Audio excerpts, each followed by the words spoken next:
장윤기 사건 부실 수사와 관련한 검찰과 경찰의 수사가 제19 감사기 의혹을 정조준하고 있습니다. 검찰이 사건 당시 경찰서장과 형사과장을 피의자로 입건한 데 이어 경찰은 이들에게 직권남용 혐의를 추가로 적용했습니다. 박건우 기자가 보도합니다. 장윤기 사건 수사팀장이던 박모 경감은 장윤기가 성범죄를 목적으로 여고생을 살해했다는 점을 입증할 결정적 증거인 케이블 타이를 발견하고도 압수하지 않아 증거인멸 혐의로 구속됐습니다. 증거인멸 혐의 인정하십니까? 하실 말씀 있으신가요? 피의자한테 하실 말씀 없으세요? 경찰 특별수사단은 수사팀장에 이어 당시 지휘라인이던 광주 광산경찰서장과 형사과장을 직권남용 권리행사 방해 혐의 피의자로 입건했습니다. 부실 수사와 증거인멸이 수사팀장 한 사람만의 판단으로는 이루어지기 어렵다고 본 겁니다. 수사 과정에서 어떤 일정한 영향력을 행사하려 했던 그런 어떤 정황적인 부분이 있어서 좀 더 확인해보고자 입건하게 됐습니다. 윗선의 지시가 있었는지 여부가.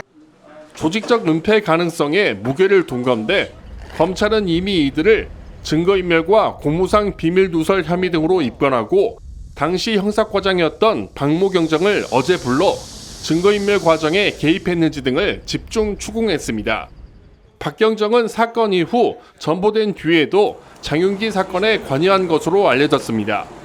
검찰과 경찰이 경쟁하듯 수사 속도를 높이는 상황에서 두 사람에 대한 경찰의 소환 조사도 머지않았다는 전망이 나옵니다.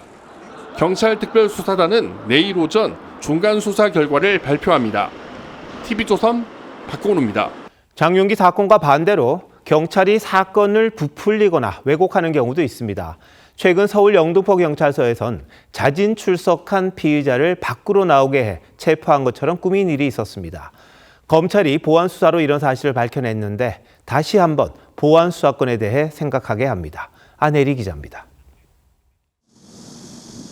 지난 5월 특수절도 혐의를 받던 한 남성은 담당 경찰관인 A경위와 약속한 대로 경찰서에 자진 출석했습니다.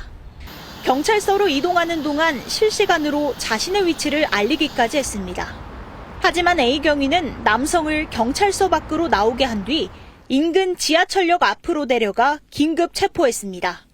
긴급 체포는 영장을 받을 시간적 여유가 없고 도주 우려 등이 있을 때만 예외적으로 허용됩니다. A경위는 탐문 과정에서 남성을 발견한 것 같이 수사 서류까지 허위로 작성했습니다. 검찰은 최초 사건을 보안 수사하는 과정에서 A경위의 불법 행위 정황을 파악했습니다.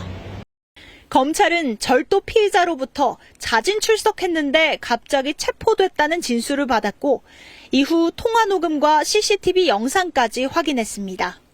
보안 수사권이 없었다면 그 수사 과정에서의 인권 침해적인 불법 행위가 있었을 때 그것을 적발할 수 있는 가능성이 상당히 낮아지는 거죠. 검찰은 불법 구금돼 있던 남성을 석방하고 A경위를 직권남용 체포 등 혐의로 불구속 기소했습니다. 영등포서 관계자는 A경위를 대기 발령 조치했다며 혐의 유무는 재판에서 다룰 것이라고 해명했습니다. TV조선 안혜리입니다.